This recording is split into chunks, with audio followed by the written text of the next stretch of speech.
அஞ்சனையின் மைந்தனே ஆஞ்சநேயனே, அவதாரப் புருஷனே, ஆதாரநாயகனே, ஸ்ரீ ஆஞ்சநேயர் கவசத்தை அல்லல்கள் நீங்கிடவே ஸ்ரீராமதூதன் திருவருளால் இயம்புகிறேன், கேட்டருள்வாய்.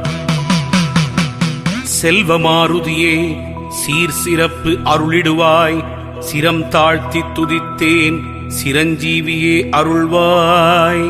சிந்தூரநாதனை சிக்கனவே பிடித்திட்டேன், சுந்தர வடிவானவனே ரட்சித்திடுவீரே. ஹனுமனே சரணம், ஹனுமனே சரணம், ஆஞ்சநேயன் திருவடி சரணம் சரணம். கதாயுதன் சரணம், கர்மயோகி சரணம், சரணமடைந்திட்டேன் ஆஞ்சநேயா